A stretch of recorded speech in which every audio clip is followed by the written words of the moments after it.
Hey, what's up, JLZ here again. And we're back with the best team, mono, whatever team we're going with, alright? And today we're going with the strength team. What's the best strength team you can make today in up-to-date JP Dokkan battle? And of course, the strength team is here. And fortunately for me, I can actually make this team kinda. So, let's get it started. And this is to watch JLZ. Alright, so luckily, if you guys saw, I may have pulled some of these cards. Go back and see my Sony videos and see my reactions. And let's see. The first card, the leader, is of course Omega Shenron. This guy is an absolute beast. Of all the previous two leaders, guys, individually he's not as great, but his support is phenomenal. Just like the other guys, he gets his type plus 3 key, so strength cards plus 3 key, HP, attack, and defense plus 70%, so that's standard. So you run a double Omega Shenron squad, and then a super attack, immense damage, and it greatly lowers defense, so a great super attack. Passive attack plus 80%, so he's gonna be really strong, and all enemies attack minus 30%.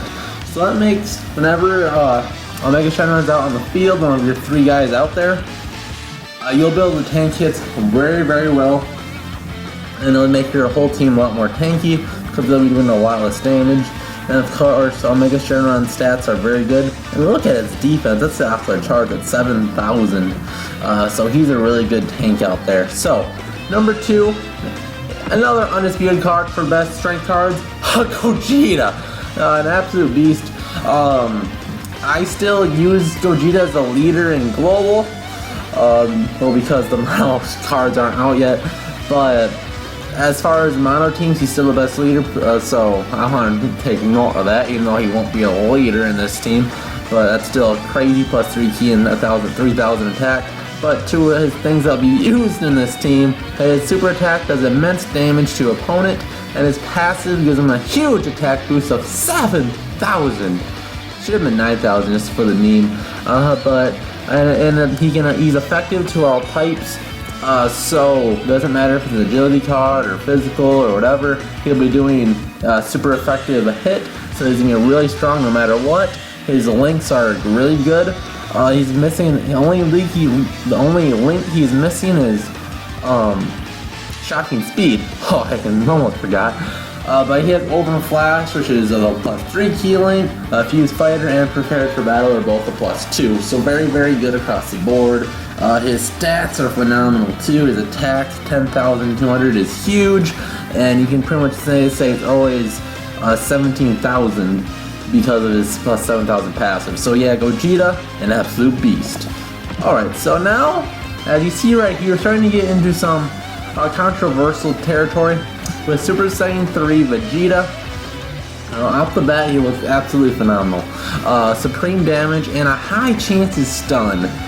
That is incredible. That's a 50% chance to stun, and you'll be doing lots of damage. That's a really good combination. His passive, a really good one. Reduced damage by 80%, but here is where Super Saiyan 3 Vegeta falters. It's only lasts for 7 turns. Since the best you'll be able to use Vegeta is every other, you'll only be able to tank 3 hits with him, and then his passive just goes away. For most fights, there'll be plenty of time, but for longer boss fights, he's gonna be a lot less useful. So yeah, a lot of the last part of this list is gonna be very situational. But I think nevertheless, it's really hard to bench this guy because even for a few turns taking that damage away, it's like a free. It's better than a King Yema essentially. It's a free couple King Yemas to start the match.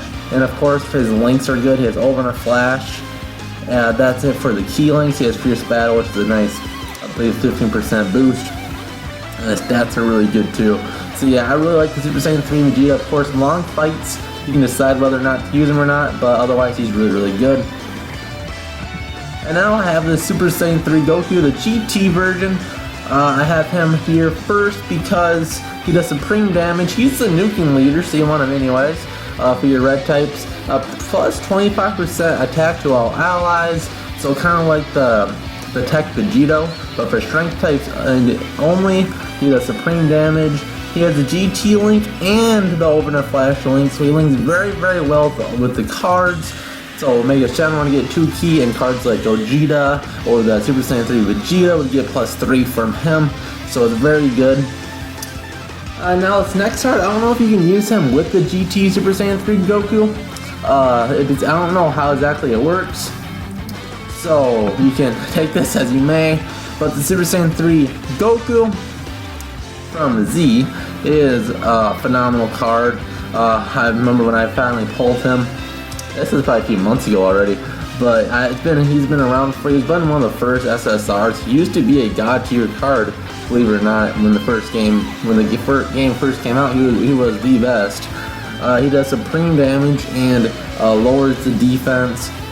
His passive increase, his attack is increased 80% when HP is 30% or above. So very good passive. He has overnight flash, Super Saiyan, limit breaking form, fierce battle, plenty of good links. Now I don't know if you can use these both on your team. I don't have those on my both in one account. I have just this Goku and JP and this Goku in a global. So I haven't been able to test it, but we can only dream of having these two on the same team because they link up so well. So that's 1, 2, 3, 4, 5 maybe. And if you can't use him, why not use our boy Beerus? When he gets the awakens I just did in global, he gets an even bigger passive, high chance of attack raised by 200%, which is insane. That makes him one of the strongest cards in the game. He's been doing insane damage. I'd imagine over 200k with good links. Supreme damage, and it lowers defense. A lot of these cards are taking care of their defense, so you're gonna be doing even more damage as the game goes on. It's gonna be crazy. His links, his only good link is shocking speed, so he'll go with Omega Shenron so far, the card that showed off. His stats, besides for his attack, aren't very good. So I would side with Goku if you could, but if you can't because GT Goku, I'd go with GT Goku because of links. But these two are really a toss-up if you have to decide. And Beerus is a tier below them, I would say, but still very, very good, strong, and very powerful. And now, situational, as it comes, is Brawly. Whew, okay. Super attack causes massive damage. I believe it's extreme damage and it attacks everybody. So it's only extreme, so extremely weak for when you're talking about a god tier team, am I right? But his passive makes up for it, I'd say. Defense reduced to 0, and attack plus 7,000 when attacking. So you don't want him to block anybody, but he's going to do pretty good damage, and he's going to attack all. So I would use him on your team if you're going through the story, or you're doing the gem missions where there's a big horde of free soldiers or whatever, or you just want to take out a bunch at a time. So, and of course, World Tournament. So Brawly is still an option, but situational. So on your normal 6 squad members, I wouldn't have him on there, but still have him on the bench and bring him up when their time comes. Another card that's decent on your bench but available is a Super Saiyan 2 Vegeta, the Awakened version that just happened in JP. Somehow super strong. He does supreme damage. His attack plus 70% when key meter is 6 or more. And he has Prepare for Battle, which is only real good link. Another guy on the bench is the Super Saiyan 3 Vegeta from GT. His only link is GT, but he's really very good passive attack and defense, plus 70% when HP is 3% or above. And of course does supreme damage as well, and really solid stats across the board.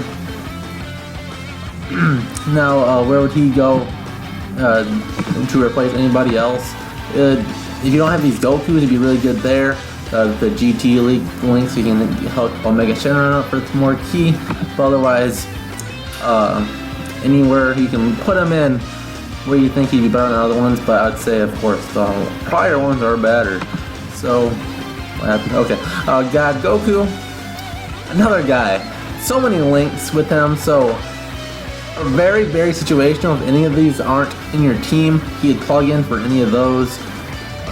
Supreme damage plus 75% when super attack is launched. When you're doing your super, is gonna be really strong. He has all the good links really. Shocking speed, over in the backhand, prepare for battle, and very good links too. His defense being a bit low, but defense doesn't matter too much in Dokkan battle. So, second to last card. Boom! How does he get in the field? Well, let's look at this. Only extreme damage, but he seals supers, which is super nice, especially with the Omega Shenron team. They're taking care of their attack, minus 30% with the Omega Shenron. So if their supers are sealed constantly, you'd be able to tank it for a very long time. And he is over in a flash. So I personally have him on my strength team just because it's so useful to have him. He's not that weak at the end of the day because he even has a nuking passive skill. Attack was 12% for every strength orb he gets. And for the final card, General Rildo. Now this really depends if you want to be tanking lots of hits, because that's what this guy's all about. He's a huge tank, one of the few ones in strength. He does supreme damage and lowers their attack, so it makes it so they hit even weaker. And his passive gives him a 10,000 defense boost at the start of the turn, so he'll have a huge defensive stat. So pair him up with Omega Shenron. They both share the GT link, so they can share a 2+2 key, and they'll have a huge tank advantage. So that covers all the possible strength cards in the team, of course, in this order. Have them out, and I don't know exactly if you can have these two Gokus on the team if Dokkan allows that, but if that's the case, do it. Otherwise, throw Beerus in there or Brawly if there's multiple people. So that does cover it. If I miss anybody that you think should be on the list, comment down below. And we'll see you guys in the next Dragon Ball Z Dokkan video. Bye.